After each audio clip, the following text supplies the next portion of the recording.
Hey, what's up, everyone? I hope you're all having a wonderful day or night. I hope you will enjoy today's video, so let's just get into it. Sometimes I really envy men for having a nothing box. An errand run that's supposed to take me about 2 to 3 hours max usually takes me like 6 hours. And it's literally because in between, like when I park and then I go to the store and then go get in my car again, I will sit in the car for about a good 20 minutes sometimes just thinking about who knows what. Like I will get into an entire rabbit hole of my life and I'll contemplate everything, every little thing that happened last week, the day before, last year. It's not so efficient. Just girly things, what it's like being a girl.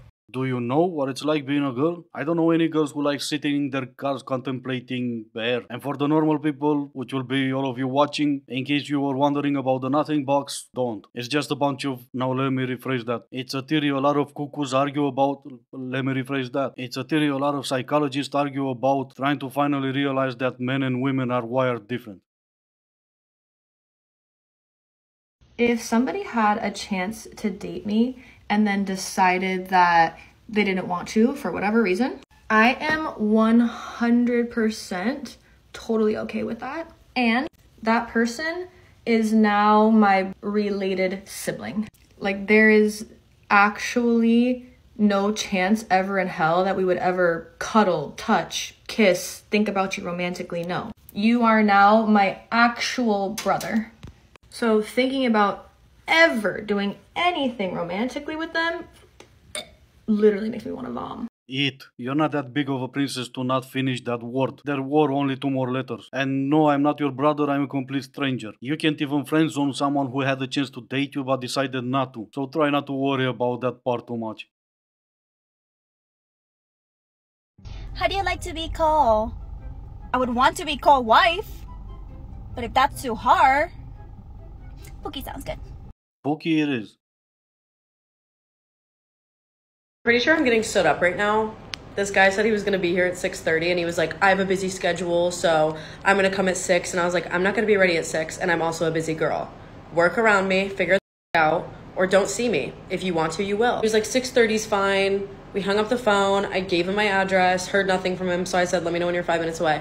He has not texted me at all. Some people may say wait an hour, but I will not wait an hour for anyone. I won't even wait an hour for myself. So why am I going to give him the time of day when someone shows you who they truly are, believe it? And like, this is not a man of his word. He is not a timely man. I don't either of those things. Clearly not a communicator. Like if he was truly running late or something, text me that, But if you're not going to text me, how am I supposed to know? I'm just going to automatically assume you're not interested. And I think there's nothing wrong with that. A year ago, I would have made this all about me. It's my fault. I'm too much. I'm not good enough. I did something. But it's truly not about that. It's just like, sometimes it's really not meant to work out with some people and you'll find the right person, but I'm not going to sit here making excuses for you, waiting for you to be a better guy. Because truly, if they want to, they will. And he does not want to. And that's totally fine. I'm not interested. Sorry, I have standards. Now what you have is the princess syndrome. I'm a busy girl, my time is important, work around me or don't see me. Well, I think you got your answer. His time seems to be just as important as yours is. And he wasn't running late. He said 6 instead of 6:30. And he would have probably been more than happy to wait for 10-15 minutes in his car until you were ready. But that conversation between the two of you should have went different than what it was. Work around me. No. And not for nothing, I think it worked out great. He won't, and you get to sit there and wait for the one who will. And yeah, best of luck with that. If you're a tall woman and single, boy, do I have some sad statistics for you. I wanted to do the math. How many men in the US technically meet my two basic criteria, all right? I'm 23, I'm 6'2". Two basic criteria in the age range of 22 to 27 and 6'4" or taller, right? Not outrageous ask. I did the math. There's roughly 330 million people in the United States. In the age range of 22 to 27 is roughly 1.5 million men. 1.1% of those men are 6'4" or taller, which leaves us with this criteria range at about 124,000 people in the country. And this includes guys already in relationships. I did the same math for if I was a 5'4" woman and wanted to date a guy 5'5" or taller. That comes out to just under 11 million people available to me. That's an 87-to-1 ratio. For every 87 men that a 5'4" woman technically would be shorter than and maybe could date, one of those will work for me. That's the bare minimum. Like, That is simply falling within an age range that I think is appropriate for myself and my 2-inch height difference. So you're like, just, maybe I could wear a pair of heels.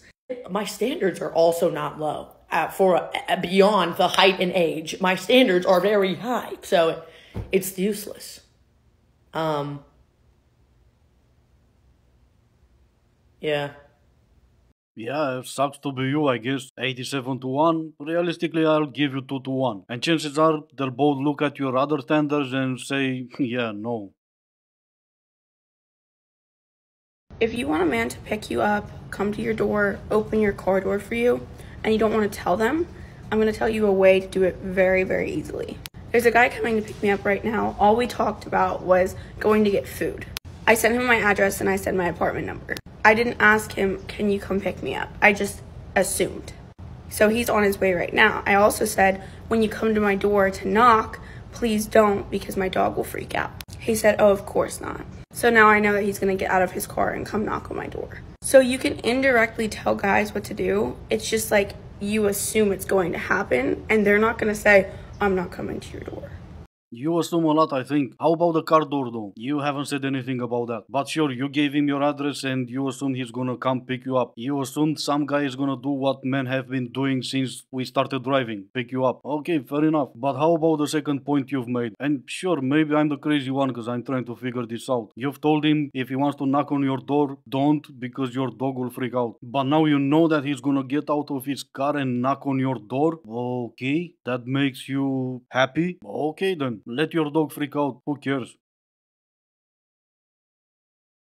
You're gonna expire before the age of 25. By the age of 35, literally no man's gonna want you. What a coincidence that people always say, like, no one's gonna want you after the age of 25. When around the age of 25 or 26 is when women's frontal lobe fully develops. And what does the frontal lobe do? It's the decision-making part of the brain. Look at you being all proud of yourself. How you just have to love it. What a coincidence you only apply this argument when it comes to dating. In any other case, everything else you do, every action you take, every decision you make after the age of 18 makes you a strong and independent woman. But when it comes to dating, oh, I'm just a girl. Past the age of 18, you can drive, or 16 in some cases. You can drink, or 21 in some cases. You can get a tattoo, you can join the army, and yes, you can vote. Now, I don't know about you, but I think when it comes to choosing the one who's gonna lead you for the next 4 years, that's kind of a major decision. But when it comes to dating, no, you can't make any important decision because reasons. Genuinely confused about this. Why is it that prior to you talking to a man, they will get your attention by liking your Instagram stories, they'll be in your DMs, they'll like all of your posts, literally all of them. But then when you actually start talking, they will purposefully won't like your posts. They still might be in your DMs. They may like your stories. But when it comes to the in-feed posts, nowhere to be found. Ah, for the love of God. Because he already got you. And I don't mean got you. I mean the two of you started talking. In whatever ways he got your attention, he got your attention. Now the two of you are talking. You're not even a blonde girl. Going back to do whatever he was doing before he got your attention would be moving backwards. Men don't do that. Men move forward. So I went on a date last night and I wore this top and I thought it was super flattering and nice.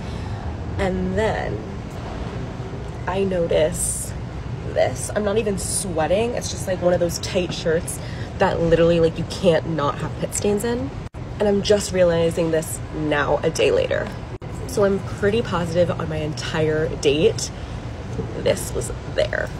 So I'm like so embarrassed and I'm just like thinking back and I'm like, oh my God, like I just can't believe that happened. So for anyone worrying about doing embarrassing things, like, just remember this moment. Why? What's so special about this moment? Oh, it's because you're not sweating, the shirt is sweating, I guess. But then again, I can also assume that the date went great. Not only that your shirt is sweating, but you also wear the same shirt you had on last night on a date. And no, this is not a moment you should remember, this is a moment when you should go home and change. Look, hot people know when they're hot. My brother's the hotter twin and he knows it. Hot people look in the mirror and they go, damn, I'm hot today. I look in the mirror and I'm like, tomorrow. And this is gonna be the end of the video. As always, I do hope you enjoyed it. If you didn't, I still appreciate you for making it this far. Thank you all so much for watching. Stay safe and I will see you in the next one.